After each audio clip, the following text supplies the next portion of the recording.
Hi friends, welcome to ஆசி cooking.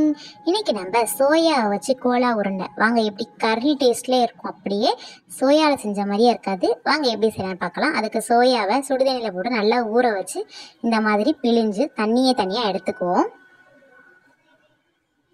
இப்போ ஒரு மிக்ஸி ஜாரில் ஒரு டேபிள் ஸ்பூன் சோம்பு,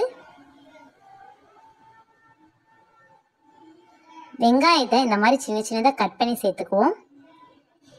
புதினா, கொத்தமல்லி, பச்சை மிளகாய்,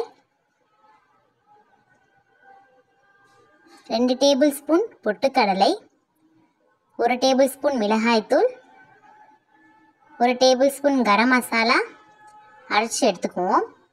இப்போ அது கூட நம்ம தண்ணியை பிழிஞ்சு வச்சுருக்க சோயா, தேவையான அளவு உப்பு, அரிசி மாவு 2 டேபிள் ஸ்பூன், இஞ்சி பூண்டு பேஸ்ட் 1 டேபிள் ஸ்பூன் சேர்த்து அரைச்சி எடுத்துக்குவோம்.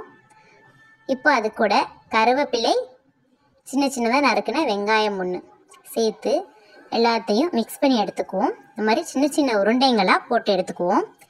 இப்போ ஒரு கடாயில் எண்ணெயை ஊற்றி நல்லா சூடு பண்ணி, எண்ணெய் நல்லா சூடானதும் நம்ம செஞ்சு வச்சுருக்க இந்த கோலா உருண்டைகளை அந்த எண்ணெயில சேர்த்துக்குவோம்.